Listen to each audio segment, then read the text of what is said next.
Hey, guys. That's it. Very good news. It's just been handed to me, a communique from Club Soda I was going to call you Club Soda Candy. That's how tired we all are today. Jesus. I'm sweet.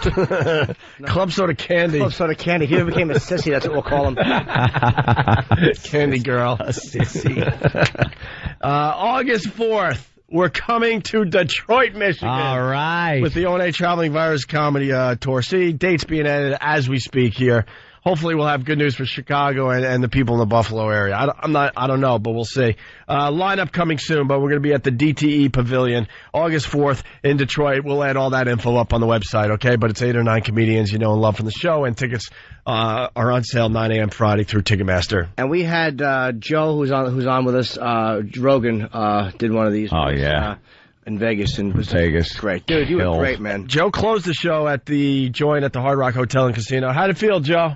It was awesome. 2.5 hours in, the crowd was still hot. That place was so much fun. Yeah, I haven't seen your act in years, man. It's been so long since we actually worked together. And I saw you at the store one night, but it's been so long since we actually did a gig together, man. It was really nice to see, man. You're just great. Yeah, we're very... Thanks, man. It was great seeing everybody. It was such a fun night, man. Yeah, see, that's why we got to tape the stuff that's going on behind the scenes, because it's like one big party. Yep. We didn't tape anything behind the scenes? Well, I don't know, not really. We don't have our act together yet. We're still working out the kinks on everything. Yeah, there was some stuff. Just the stuff we did live, because we were broadcasting a little bit of it live on XM, and man, the ripping apart that gets done in those dressing rooms is just brutal. See what happened? We were all in a green room, and as soon as someone went on stage, we have a closed circuit TV, and we could check out everything.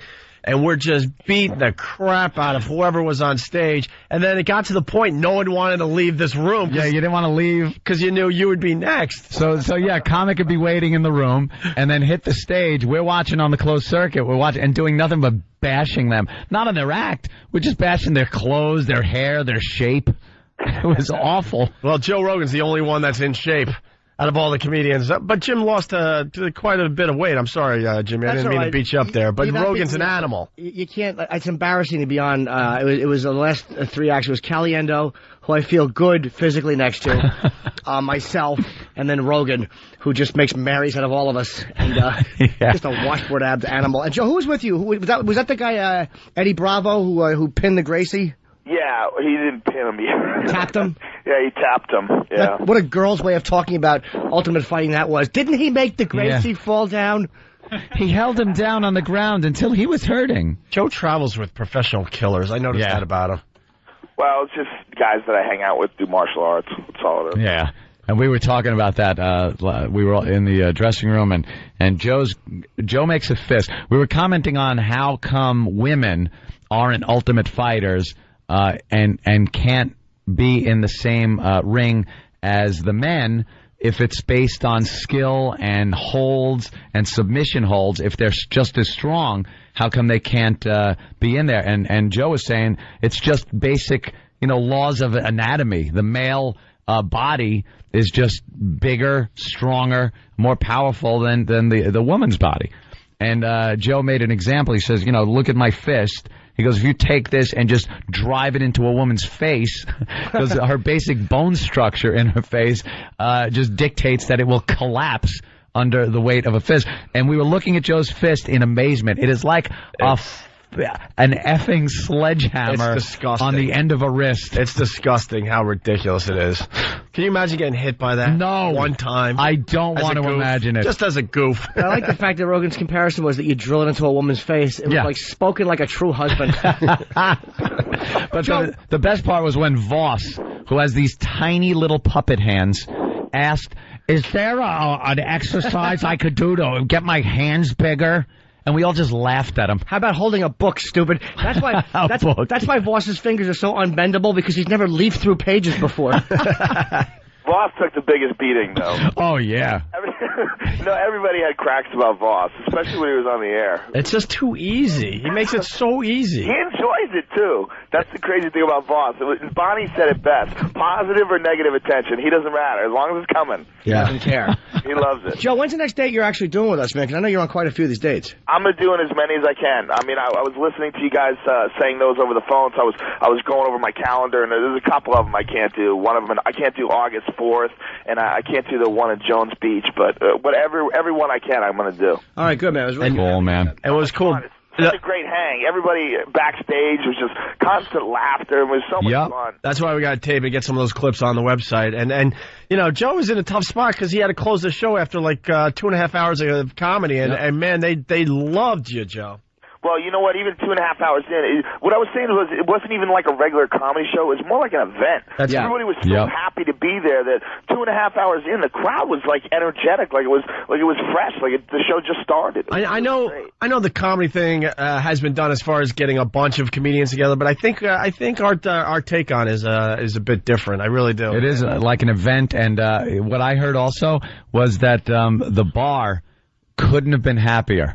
They sold so much booze. Our audience is a bunch of drunks. Oh, yeah. It had to be a record-breaking night. I think it was. They said they had sold so much. They were amazed at how much they sold before the show even started. Well, I mean, after the meet and greet, I was just kicking beer bottles out of the way just to try to leave the joint. To leave. It was unbelievable how many beer bottles were on the ground. That's one reason venues do love this show. Yeah. It's because everyone associated with it attracts alcohol. They're just drunken slobs. It's tough to find a group of people that are having more fun, though.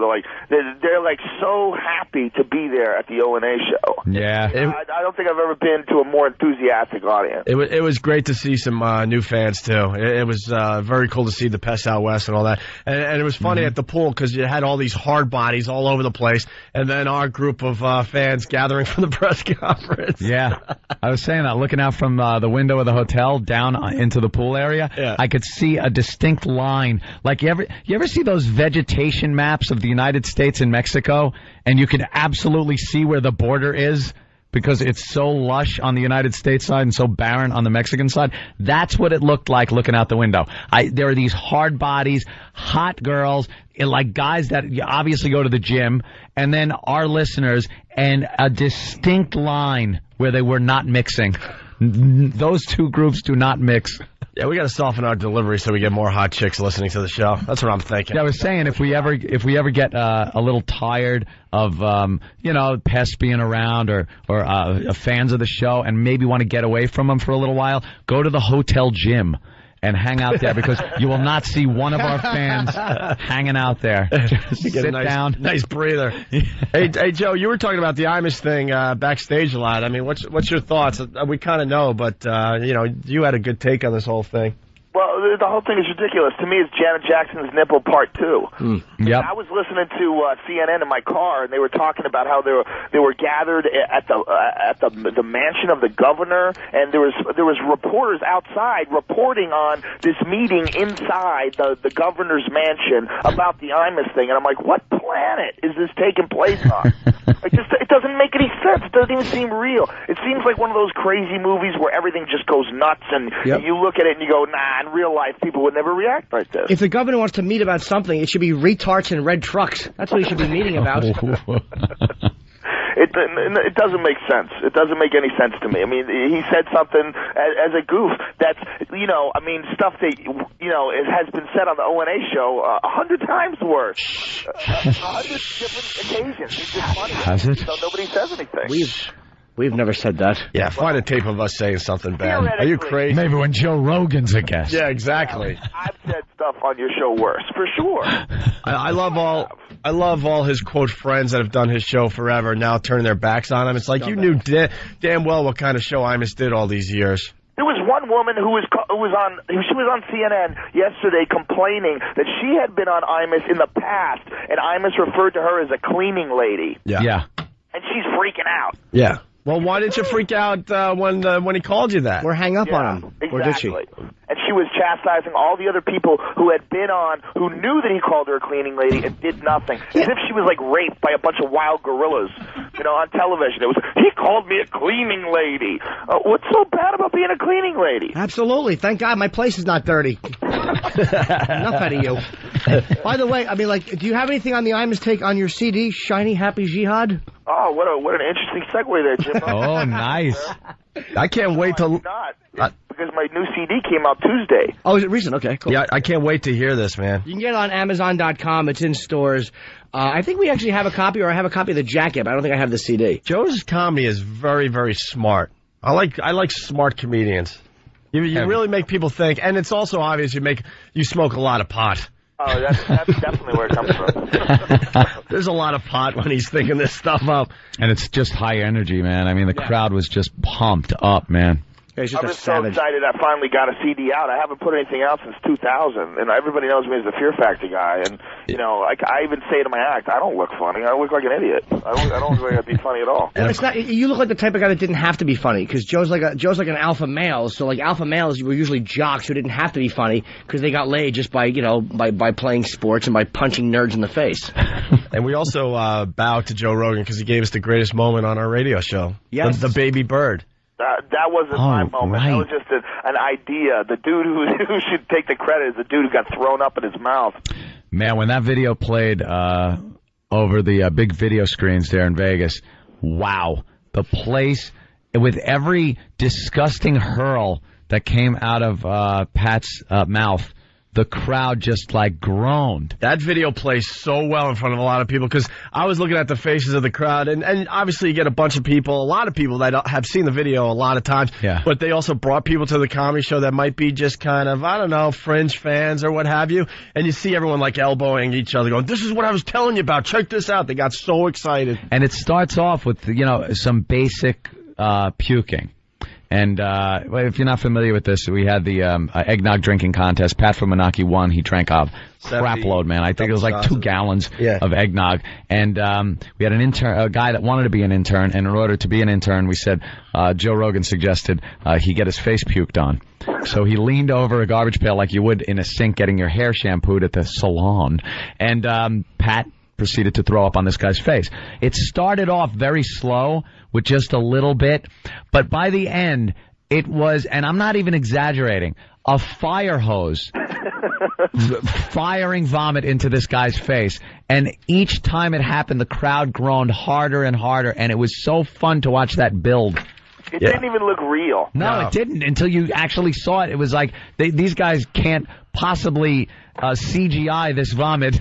This guy is actually doing this in another guy's face. The comments, because the video's up on break.com, people are like, yeah, this isn't real. It's obvious it's not real. No, it's as real as it gets. It didn't seem, the volume just didn't seem possible. Right, that's what it is. And even after seeing it as many times as I hadn't seen it for a while until the other night.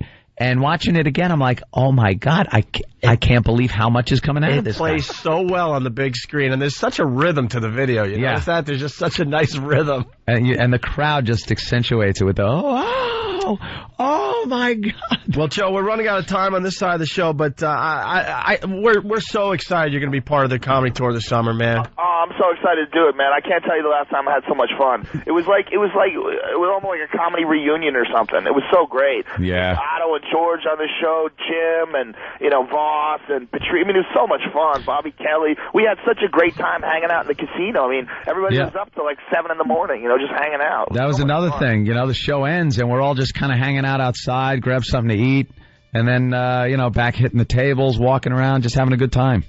It was fantastic. Thanks for letting me be a part of it. All right, Joe, and the new CD is Shiny Happy Jihad, in stores now, or go to Amazon.com. I can't wait to listen to that thing. Thanks, guys. I really appreciate it, man. All right, buddy. Times. All right, Joe. We'll talk to you soon. Joe Rogan, everybody. JoeRogan.net is his website, too. All right, we got to get